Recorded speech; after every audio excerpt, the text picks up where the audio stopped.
ส่บกกล้วยโอ้ยนี่หันบ่บกกล้วยเอามาผากแม่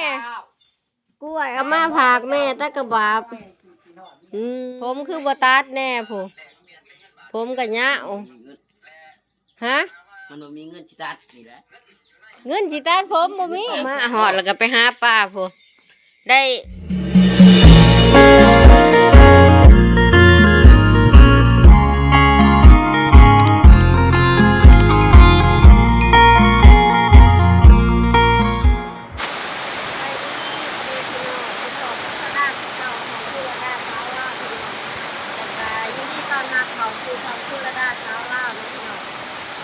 ให้อยู่หน้าเก่ามือพี่น้องเลยก็ได้ที่มาถ่ายบรรยากาศที่จังหวัดประจำวันให้พี่น้องเบิ่งเนาะอยู่ให้อยู่หน้าห้ามือนี่พ้นโต๊ะแห้งพี่น้องเลยก็ได้บริไปทางใดดอกดูจะเทียงนี่แหละพี่น้องว่าทองใหญ่นี่แหละเนาะใกล้มากกันยากกันดิลำบากมือนี่ก็พ้นโต๊ะพี่น้องเลยโต๊ะแห้งว่าก็ได้ไปเลี้ยงงัวจุงงัวเดี๋ยวท่านไปโผนักขี้โตผู้แบกย่ามาให้พี่ยิสมแหละพ่อย่าดีเด้อย่าดีเด้อนั่นบาดมาเบิ้งจักผักบ้านาเบิ้งปาโธหนักหายาอีกผู้หนึ่งหายามาส่งหมอเอาดีหายามาส่งพอหมอเห็นมันไล่ก็แห้งเอาไล่เอาดีมาโธผู้เอาโอ้โหขากหญ้าเพิ่นเอามาให้เพิ่นใหญ่เฮ็ดหญ้าป้นหญ้านั่นนี่แม่เสือเพิ่นเอามาให้นะบ่แล้วให้จะผักนี่แหละให้แต่ผักนี่นี่ผักหญ้าพี่น้องเอ้ยผักหญ้าดีเด้อนี่เด้อย่าหมดหญ้าเมื่อวานอย่าจับแม่นบ่ผักอันตุกา50บ่ฮะขายของพี่น้องไม่เสิร์ชขายของขายเบิดเด้อไปเสิร์ชมาแต่ได้เงินเด้อบ่ต้องห่วงหาเงินบรรยากาศวันฝนตกบ้านพี่น้องบ่ฮู้สิไปทางใดได้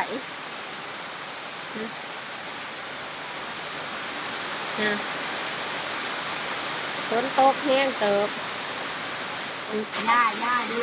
ย่าดีมีแต่ตากหญ้าผูหอดผูเลยโอ้โหยายังเดี๋ยวนี้เนาะงามเนาะนี่หอมบ่หอมมะลิเนาะหักยังหักหม้อหักหม้อยาเพิ่นผูอยู่ใหญ่เพิ่นตากยามันบ่แดดเพิ่นตากไว้อยู่เตียงมันบ่แดดให้เพิ่นหน้ากันสิย่างลงทางหน้าเลยพี่น้องเลยปลูกงัวไว้ไปเศร้าเพราะท่านได้ไปย่ายนะฝนตกลิ้นแต่ละมือแต่ละเล่นฝนตกคู่มือไปทางใดแต่ยากมือตาบ่ขืนย้อนฝนตกลิ้นพี่น้องเลยงัวกล้วยกับนิ้วหยาจ้องแจ้งเบิดปลูกงัวไว้เดี๋ยวว่าสกาสิลงมาย่ายมัน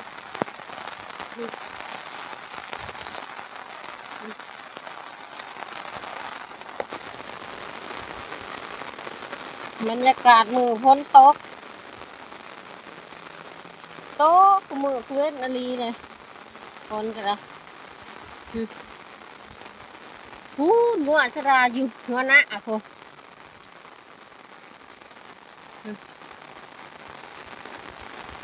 เขากำลังเคี้ยว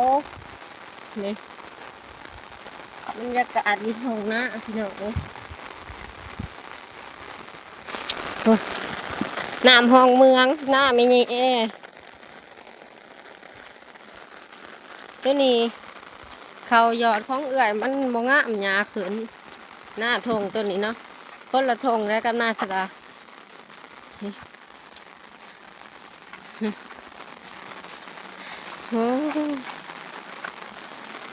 นี่แต่หยาแต่ยุกนี่จังไร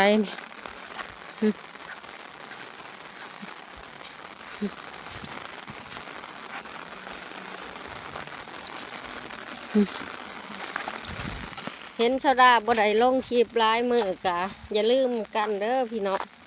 อยู่เป็นกำลังใจให้ชาวดาเนี่ยเพราะว่า ชราก็ถือผ้าทองใหญ่ชราบ่สะดวกเนาะสิไปหันมาหนีเห็นหันเห็นหนีมันก็บ่สะดวกชราก็เจ็บท้องดูนะแต่ว่าท้องมันปั่นดูนี่ก็ใกล้ที่คลอดแล้วพี่น้องเขาเดือนที่8แล้วเนาะชราก็เลยบ่สะดวกสิแบบว่าไปถ่ายคลิปนู่นนี่นั่นอิหยังแบบว่าลูกยากไปยากขนาดพี่น้องเลยชราก็สิบ่ค่อยมีคลิปให้พี่น้องเบิ่งแต่ก็สิพยายามอัดคลิปลงให้เบิ่งอยู่เรื่องเล่าวของชราเป็นจังใดเนาะว่าเป็นจังใดจะน้อยก็เกิดลูกอีกนี่แห้งสิยากพี่น้องเอ้ยเพิ่นยืนถาชราผูกเพิ่นไว้แต่เช้า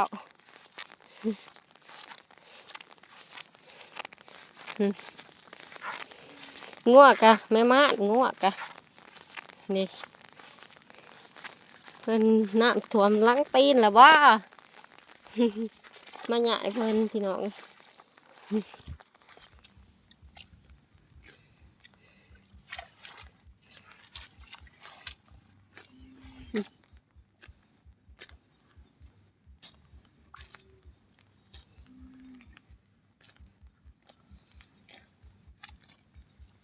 ปนกันลิ้นเลย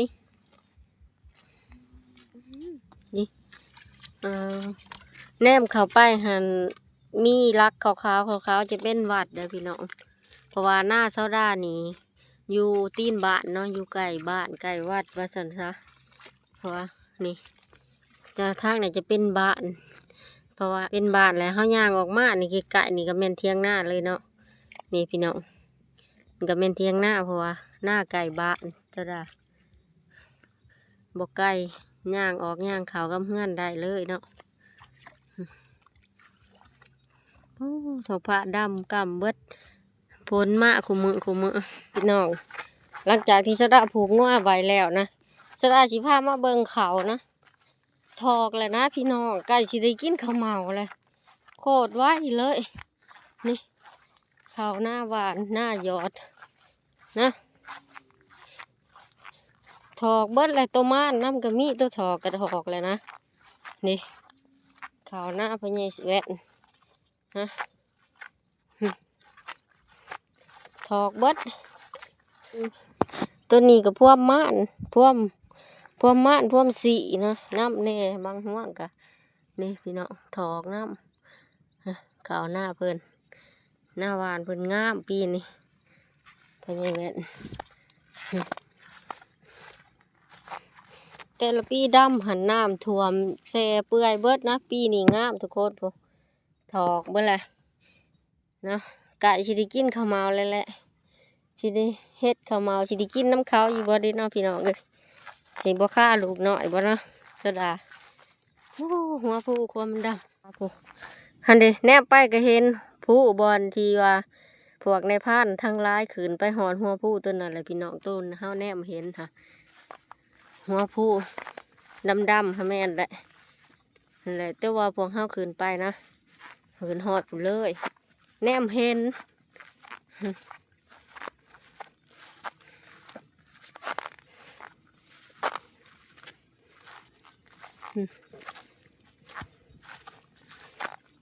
อีกบโรนจะได้กินข้าวเมาเลย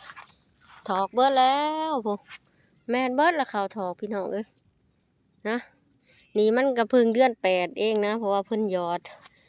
ดไว้ปีนี้ข้าวก็ถอกไว้พวก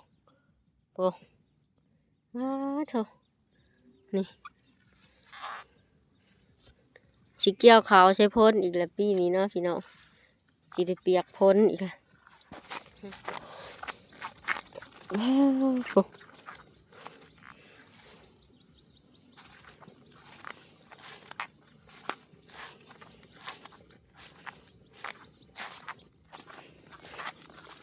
หัวผู้กันแนมเห็น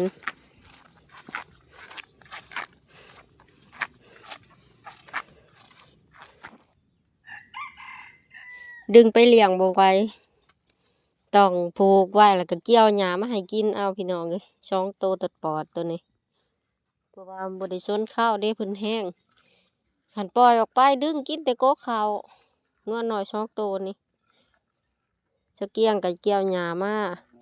ให้กิน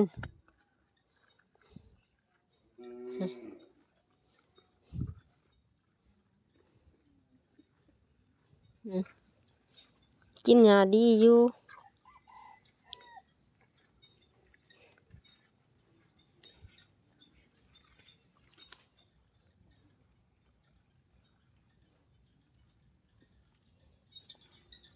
สบายดี สบายดีสบายดี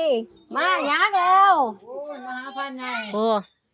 โอ้ เพราะว่าสิมานัดกับพันใหญ่เด้อ มีแต่ในพระมันอีหยังก็บ่บอกได้อีหยังแล้วมาเบิ่งแหละ จะเบิ้งอยู่ป่ะ เบิ่ง มึงเด้อ เอ้ยมาอีหยังแน่เลยได้มาฮะ ได้แล้วมาฝากแม่ โอ้ ทำประกวด พระบักบัวผู้ได้บักกล้วยโอ้ยนี่หันบ่บักกล้วยเอามาฝากแม่ใช่เลยโอ้ย นี่ฮะวะ อื แม่งมี ม งานเนี่ยเด้ เออ เป็ด เออ ที่ฮาวิ ไผแล้วมาส่งนี่ สุธะข้าถู โอ้มาส่งหอดใช้ ฮอดบ้าน อืม เขาไปเอา อีหยังตัวนี้โว้ยโผได้บักกล้วยมาฝากแม่มาโอเลี้ยงผัว เออได้คืนอีก นะ ฮะกล้วยเอามาฝากแม่ตะกะบาบอืมโอเลี้ยง อะไรนี่ พักบักบวบดีๆเอามาฝากแม่แม่มากกินหลวกพักอืม ฮิ กีตาร์ไม่เอา เอาลองให้แม่โอ้เพิ่นจิมาขึ้นผู้หวัดดีเพิ่นว่า เออเหรอ อืมอืม พอเท่าก็ไม่เท่าขึ้นก็แล้วเว้ย บ่ ให้ละไปโป๊บไปใส่อีกเลยบ่ย่างมาแต่บ้านผู้ ย่างมาแต่ว่า ฮะ บางทีว่า ไผออกไปเอาอยู่ทางดำ ว่ากิโลจักรมาครับระเบา ขี่รถจักรมาอืมได้บักกล้วยก็พักบักบัวมาฝากแม่มาเว้ากับเอฟซีแม่นแหละเขาเจ้าคิดฮอดแฮะแฮ บ่ให้มาทำสิเกินผู้ยังวะ เจ้าสิมาขึ้นผู้บ่นี่ อืม สิมาขึ้นผู้น้ำเขา อืม เมียบ่เอามา บ่ให้มานับ โอ้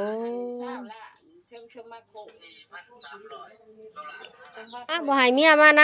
ำบ่มีเงินบ่มีเงินคารถบ่หรือว่าแนวใด บ่มีไฟอยู่นำไม่เท่า บ่มีไผอยู่นำแม่เฒ่า ใกล้กันชิมหาหมอแหกช่วย สิขึ้นผู้บ่บัดนี้ สิคืนผู้แล้วเดินดงแล้วบาด บ่ บอกเมียว่าจักมือ ก็บอกเลยบ่เห็นเดือนก็บ่ได้มาเขาว่า โอ้จะมาสิมาเฮิงแต่มาเป็นเดือน ว่าสิคืนผู้ บอกเมียว่าสิมาเป็นเดือนผู้แม่นบ่ ฮะ จะน้อยเพราะว่า2-3มื้อพอหายคิดฮอดเมียอีก อยากมื้อแล้ว นี่ โอ้โหโอ้ย ถอนเงินมาเต็มนี่ ใช้ละเกิบคือบ่ใส่ ไง แหน่โอ้ไผจะออกไปเอาอยู่หันบาทุทะบ่ บ่สุดท้ายไปคนหลักเนาะแล้วก็ไปกินข้าวแล้วก็วนตกเห็นบ่มาตั้งเฮง อืมมาหอดบ้าน ดูบ้าน เมียก็บ่เอามา บอดแล้วก็บ่ได้แว่แล้วซะ ผมคือบ่ตัดแน่ผมก็ยาวฮะ มันบ่มีเงินสิตัดนี่แหละ เงินสิตัดผมบ่มี 300,000แก่ตับ โอ้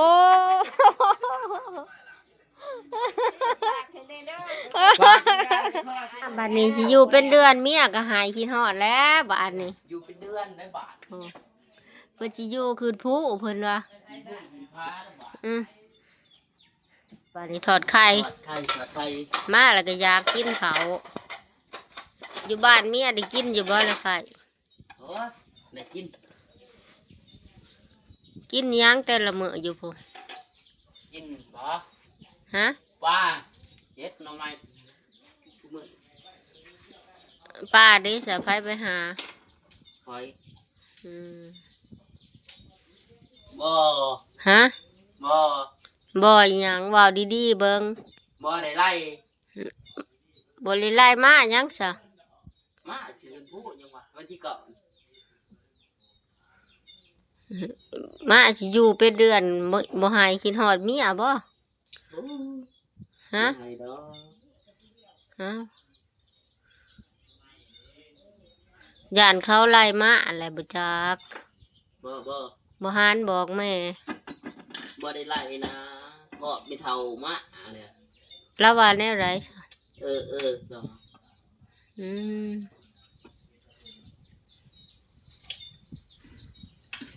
บ่ตัดหันว่าหาเฮ็ดหาฮ้อนได้เงินก็บ่ตัดผมยาวฮะ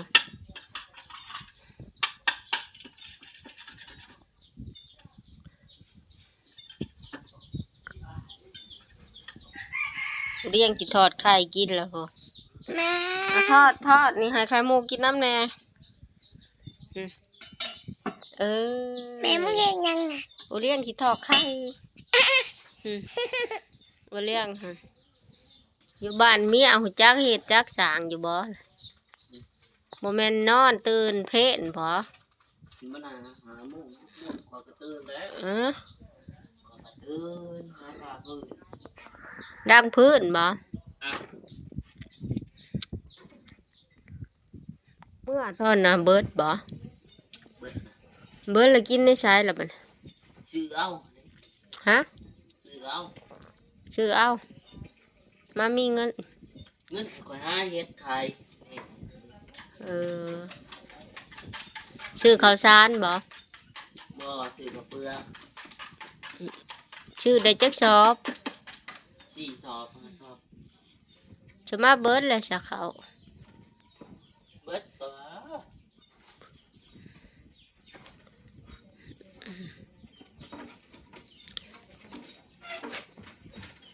หาไข่มุกบ่อืมเพิ่นดีใจเบาเลี้ยงมาอะซะดีใจบ่ดีใจกินฮอดโอเลี้ยงบ่โอเลี้ยงเมียปลามาแล้วแม่มาล่ะโอเลี้ยงมาหาไข่มุกเอ้าโอเลี้ยงกินฮอดไข่มุกบ่เลี้ยง กินฮอด กินฮอดโอเลี้ยงวะโอ้จักพัดลมพัดเล็บโอ้ยเนาะเฮ็ดกินเป็นอยู่บ่เด้ได้เมียอะไรก็ได้โอ้เอาสิได้กินอยู่บ่มื้อนี้พัดลมกับโพ มันบ่ได้ใจ พอแล้วมันติดแหละไผฮะแล้วบ่ได้กินจักเทื่อทอดไข่บาดนี้ทอดไข่กินก็ยากโอ้ยโอเลี้ยงกินข้าวแล้วพูไปมากินน้ำโอเลี้ยงมาร้านก็อยากน้ำวันนี้เอ้าไปกินเบิ้งร้านอยากกินข้าวน้ำไปป้อนให้โอเลี้ยงป้อนตินั่งลงฮะผู้ทอดไข่โอเลี้ยงอยู่บ้านเนี่ยพี่สิหิวแนวกินเบิ้งสิเบิ้งแซ่บบ่ เฮ็ดนะ การกินเกลือเค็ม อ่า มึงเข้มโอเลี้ยงถอดไข่พี่น้องเลยมาสิป้อนเนี่ย ไว้10 เบ็ดบ่กินผัด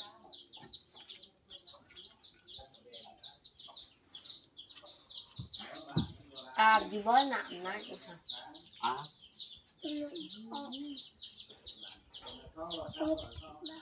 กูมึงก็ป้อกูจะมึงงอมาแหละ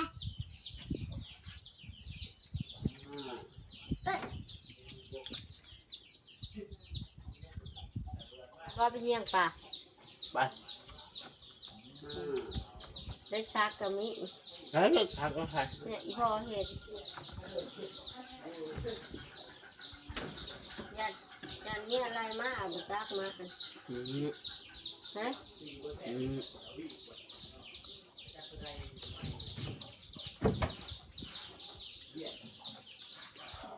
เอามาหอดแล้วก็ไปหาปลาพวกได้นี่เฮ็ดจังได้เอานี่ เดี๋ยวนี้ถือเวทตัวนะพันเอาหนูมีเดี๋ยวกบ3 ตัว โหใช้กบปลากบบ่ฮะ ใช้กบเด็ก ให้เลย โอ้กูได้ ฮ ป้าป้าป้า มี มีลูกน้องไปน้ำอีกโอ้ยมีคนหากินให้กินแหละมาแล้วก็ไปหาปลาลงซักเอาเด้อมอแรงเด้อ ไปหลอดแค่ให้หน้าจะเริ่มแล้ว ไปล้างมือมากินข้าว ร้อยจะกระดูก โพนปลาโถมือโปหาปลามาอะไรเลย เบิดโลจะมือโป้มากเบิดโลจริงได้ก็เบิด โว้มากินข้าวน้ำกันพี่น้อง หน้าตัวตู้ กินข้าวแล้วไปยามเบ็ดต่อบ่เนี่ย ไปต่อ โอ้ได้กินปลาเนาะนูเลี้ยงได้บ้านในมืออื่น ใช่ เช้า ยังของมันข้าวกระมาใช่ได้ยัง ฮาวาน่าสตุ ก็ได้แล้วตอนน่ะ ล้างแล้วบ่แล้วมือกินข้าวฮะ หอมเรื่องใบกินเรื่องไปแล้ว เออ อยู่กับเรื่องของกระละ แซ่บก็กินดีได้ป้าเหรอโง่ปัน อิ่มเลยเตรียมโต๊ะสิไปอีกแล้วบ่เนี่ย รอบสองรอบสอง รอบสองบ่ ไปยามบ่เนี่ย พยายามเบ็ด บักไผและลูกน้องหมอบุญมิโอ้ ไปกัน ลูกน้องหมอผูกไล่ ตัวใหญ่นี้ ผูกไปแล้วพี่น้องเอ้ยรอบสองถาเบิ่งสิได้หลายอยู่บ่เนาะสิทารุ่นเด้อ ไปอีกแล้วหัวมีลูกน้องไปน้ำอัดหัวรอบสองเป็นไรเป็นได้แหละไปถอกเบิ้ง อาคา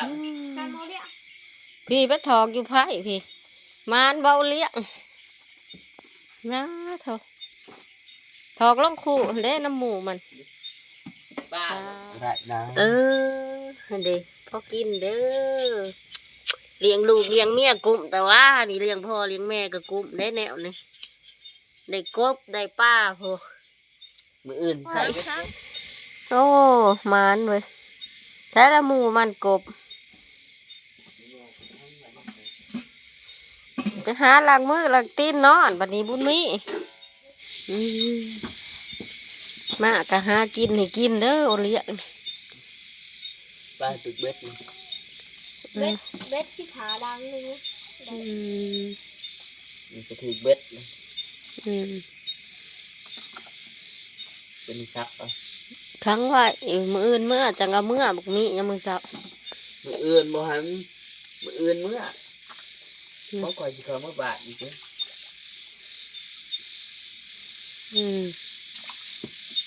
นี่ยยังละโดดออกนะโอ้เนาะ ร้ายเกือบ ปลาพ่อปูนเด้อพวกปลาดุกปลาลดกบก็ได้พวกก็ได้ปลาดุกก็ได้พวกเอ้าซัมติปนมืออื่นกบกับมีมอมี่กับมันนะไปหากับบ่อยหันใส่ได้แต่ยังเขาไปนอนบัดนี้